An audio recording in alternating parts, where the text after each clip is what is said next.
disruptive. America that I fought. Weird thing to happen.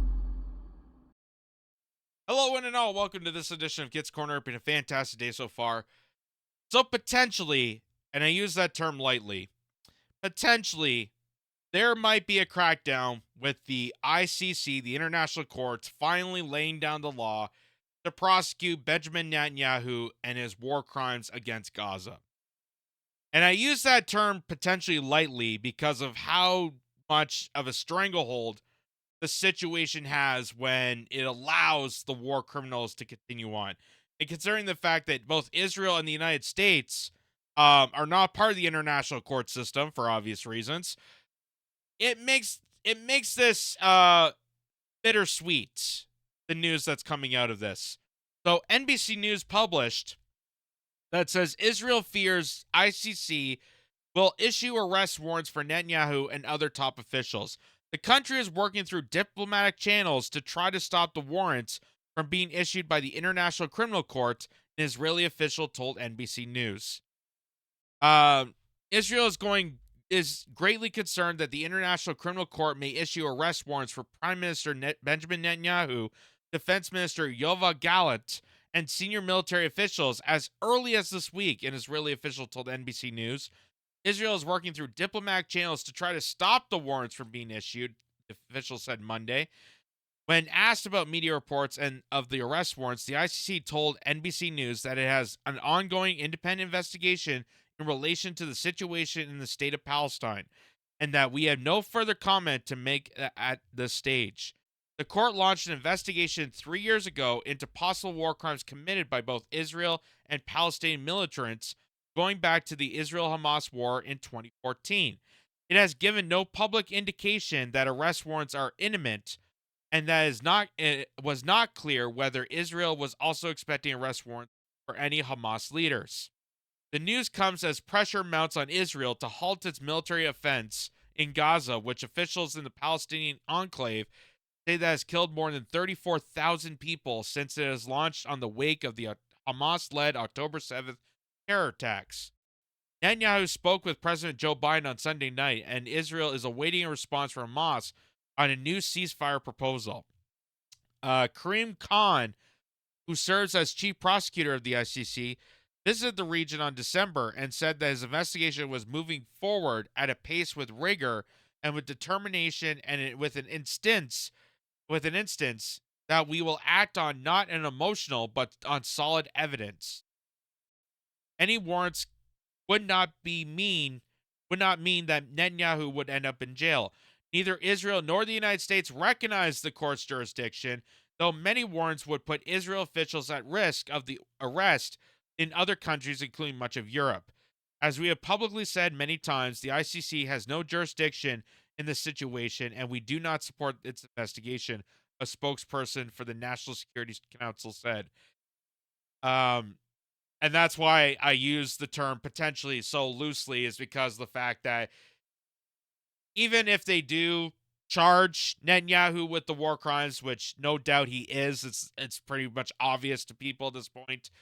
Even if they do, there's not much they can really do, because the same goes with the United States. The reason that they're not part of the international court system, even though they pledge their tears and do crocodile, emotional takes on other foreign leaders and saying how bad they are when it comes to international crime and crimes against humanity, the United States will never take part of it because they are the world's contributor to threats against humanity. They are the number one terrorist state that implements terror around the world so they can manufacture wars against that terror. They are their own problem. And much like the United States, Israel is not going to take fortune of this. So because of this news, now Benjamin Netanyahu comes out with this address posted onto Twitter here. He says, Israel expects the leaders of the free world to stand firmly against the ICC's outrageous assault on Israel's inherent right of self-defense. We expect them to use all their means at their disposal to stop this dangerous move. So now they're going to, propagandize. They're going to go on the counter by saying that this is the world attacking the Jewish faith, that this is anti-Semitic, and How dare they? They know this is coming. This is a global effort to stymie against the Jewish people that just want to commit massacre. And here's what he said openly on this address. The International Criminal Court in The Hague is contemplating issuing arrest warrants against senior Israeli government and military officials as war criminals. This would be an outrage of historic proportions. International bodies like the ICC arose in the wake of the Holocaust committed against the Jewish people. They were set up to prevent such horrors, to prevent future genocides. Yet now, But sometimes to prevent future genocides, you have to do a genocide yourself. It's that old proverb, right? You know, sometimes in order to defeat crimes around the world, you have to commit the crime yourself. That's the most important lesson to take away from this. International Court is trying to put Israel in the dock. It's trying to put us in the dock as we defend ourselves against genocidal terrorists and regimes, Iran of course, that openly works to destroy the one and only Jewish state. And in targeting Israel, the ICC would be targeting all democracies because it would be undermining their inherent right to defend themselves against savage terrorism and wanton aggression. Israel expects the leaders of the free world to stand firmly against the ICC outrageous assault on Israel's inherent right of self-defense. We expect them to use all the means at their disposal to stop this dangerous move. 6 months after the terrible Hamas massacre of October 7th, 80 years after the horrors of the Holocaust, the Jewish state calls on decent people everywhere to reject this outrage by the ICC, to stand with Israel as we fight the barbarians of Hamas in Iran and as we work to secure a more peaceful world. And if you don't, I will blackmail each and every one of you around the world and send out your porn videos. Because that effectively, that's what happens. Like, even if there's a potential that other countries, you know, maybe look at the direction of, yeah, this kind of is a genocide and you are committing war crimes, Israel is just going to either sign them a blank check or blackmail them into their submission. Because that's all they have. That's all they have to be a dominant power in this. That's the only recognition they have, is to be a blackmail control against other nations to go in their submissive for this war crime. And that's why they're pledging the support of all these other nations. They have to do the right thing and go against the international court, because this is an attack on the Jewish people. This is an attack on the globalist regime that's going against the Jewish people. Even though we have spent years critiquing, wagging the finger at all these other leaders and their war crimes and their potential to do disastrous, horrific massacres against humanity. We said this about Vladimir Putin. We say this about China. We say this about Iran, Iraq, Syria, Libya, all these different nations that we eventually want to invade. Isn't that kind of ironic? We point the finger and saying that they're the war criminals, and then we create war crimes to go against that war criminal. But, you know, it's war, and you just got to deal with it. That's apparently what we're being told by the criminal class. You know, it's war. Deal with it. There's dead bodies. Catastrophe happens. Big whoop. So, that is the response of what they're saying here. And again, even if the ICC does fully execute putting this in legal jurisdiction, Israel's not recognized. And the United States isn't recognized in the international court system. So, and they're going to find a way to exploit this. They're going to find a way to undermine the powers that be, the international court system, that and be able to get away with their war crimes. They're able to do this. Just how powerfully corrupted the deep state global oligarchy is to the rest of the world. And I don't know, what do you call someone? How would you charge them legally when the person that's committing the war crimes is also funding the terrorists that supposedly they're going against. Because as I remind people, as I've said hundreds of times, after October 7th, and this is in full publication, you can look at all the Israeli publications, you can look at the American publications, you can look at Canadian publications. They have all stated that the original source of Hamas came from Israel. The people that they're fighting against is a creation of their own. And isn't exactly hilarious that this is the exact same motives that the United States has been doing since the beginning of the 50s. They have been cultivizing terrorist groups that we create terror and havoc around the world. And then once that terror and havoc spreads and exploits those people, we then go over there to fight that creation. That was what the Mujahideen was. That's what Al-Qaeda was. That's what ISIS is. That's what the Taliban is. And then we go over to these countries, cause massive massacre of these nations, terrorize them, desecrate them, destroy them to ashes, and waste trillions of dollars and millions of lives to have more terrorist groups organized.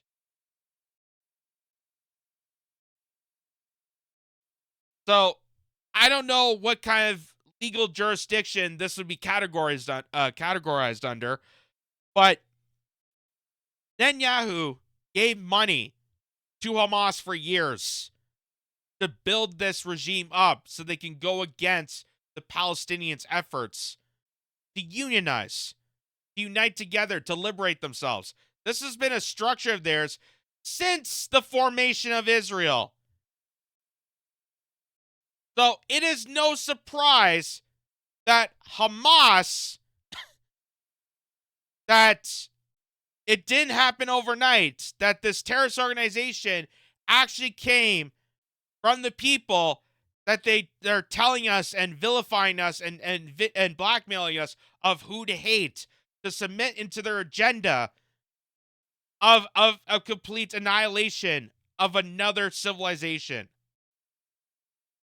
This has been going on for years, and people are finally waking up to this. There are still some idiots that still say Hamas is all Palestinians and all Palestinians are Hamas and crazy shit like that, and I don't want to even go into that territory because clearly that's just going down the road. So I guess all Germans are Nazis, all Italians are mobster mafia hitmen. I guess all Irish are drunks, and all Chinese are contrabands that have killed. Like, when is this going to stop? When the hell is this going to stop? When are people just going to get the slap of reality to realize that you kissing up to the establishment to go one direction, thinking that you're going to stop another direction, it's all part of the game. It's all part of the game. Once people realize that the terrorists are the people that are organizing the terrorist groups to tell us who to be terrorized by, those are the masterminds we should be afraid of. Those are the people we need to rise against.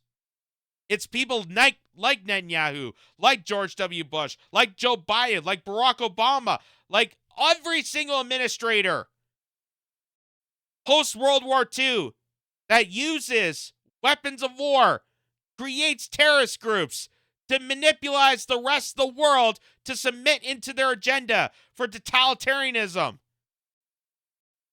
Just like what happened with 9/11. Now we have another 9/11 that they can exploit to people. Oh, we got to restrict people of rights. We got to go after college students. We got to jeopardize more people's security. Because we're at a time of war right now. If we don't stop this, then some terrorist group will just come out of nowhere and create havoc. But people need to know where these groups come from, how they get organized, how they get established, and this is an example of it. How about this? From times of Israel. For years, Netanyahu propped up Hamas. Now it's blowing their faces. Again, another publication. So this is all out in the open. Even the Washington Post. The Washington Post. Which I know the Washington Post, the New York Times, and other publications in America don't ever tell you the truth about Israel because they're brought to you by AIPAC. And even they come to conclusion that Netanyahu vows to invade Rafah with or without a deal as ceasefire talks in Hamas continue. So this was never about the hostages. It was never about security. It was about using those people, exploiting those people at that event, which is why the IDF and Israel were informed about this attack and how people with F-150s and hang gliders were able to storm into this event under a multi-trillion-dollar Iron Dome that was supposed to protect the entire nation of Israel. And why no one has truly investigated October 7th. Just like no one's truly investigated 9/11. We're not allowed to speak about that. But we're not allowed to speak about October 7th. But we're not supposed to forget it. It's a complete psyoptic regime. It's a complete manufactured exploitation that they could use the scenario of what happened on October 7th to, again, inflate the massacre and the war regime and the military-industrial complex to invade, destroy, and conquer more territory and exploit other people in other means. And here's even just further truth of this, because, again, you see people like Michael Rappaport, you see people like, not Melissa Milano, who's the other, Juliana Margulies. You have seen other individuals that will scream at the top of the lines, well, don't forget about the hostages. We got to continue fighting to protect the hostages. We got to fight for the people, for the hostages. Blah, blah, blah, blah. Well, if you actually look into the situation regarding the hostages, which none of these people actually did, there was many opportunities to get the hostages back. Many opportunities. But as they're finding out, we later found out that Hamas had offered on October 9th and 10th to release all the civilian hostages in exchange for the IDF not entering the Strip, but the government rejected the offer. And why would you reject the offer to protect your own people? Because you would use your own people as an exploitation to further your advancement for war. And that's exactly what this is all about. The whole situation on October 7th was used as exploitation to further advance warfare into Gaza. The whole entire thing. And that is why even the concert goers who were at that event are not angry at Hamas for what they did. They're suing the IDF. They're suing the Israeli government and their military for failing to protect them. Because apparently a music festival inside a multi-trillion-dollar Iron Dome security force is not able to protect people from terrorist group with hand gliders and broken down F-150s that captured them. Something was messed up that day. Something was not being told. We are not being told the truth, and they're trying to hide us from the truth. And that is what exploited this to the situation we're in now. That is why college students are protesting. That's why the rest of the world is calling against this, calling for a ceasefire, ending this mass slaughter of innocent Palestinians, the mass incarceration, and the complete genocide that it is. That's why people are calling this out. Even Jewish citizens, full Jewish citizens, are seeing this. They're not being fooled into Zionism because they know Zionism is the cancer that's corroding against Judaism. It's going against everything that the Jewish faith stands for. And the Jewish people, the true Jewish people, are standing out.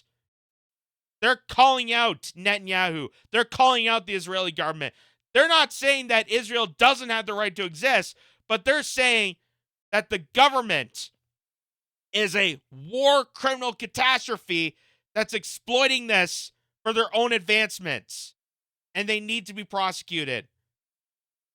But sadly, they never will, because the war machine and the military-industrial complex has been around for so long, has bloated itself so much that it will do anything it can to advance its evil doings.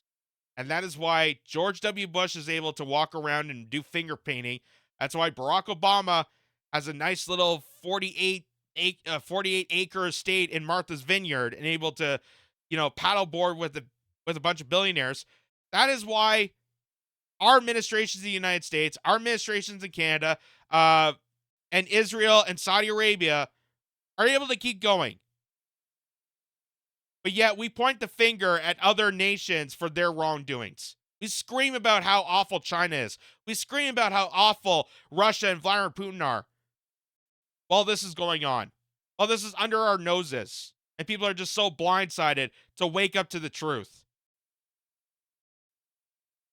And the truth of the matter is that we are run by a global mafia, sinister class of people. This is no longer left versus right. None of this is left versus right. It's us versus them.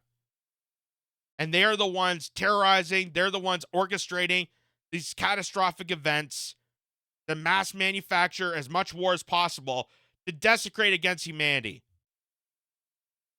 for their sick, twisted ploys and games.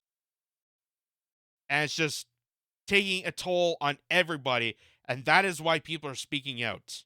That's why college kids are even at Ivy League schools, which Ivy League schools push people into the direction of the establishment. That's where Rachel Maddow came from. Rachel Maddow came from Columbia. I mean, George Bush went to Yale. Those are the kind of people, they're supposed to weave them, indoctrinate them into becoming tools of the establishment. Even they are calling this out. What does that tell you? It tells you enough is enough, and it's time to rise against.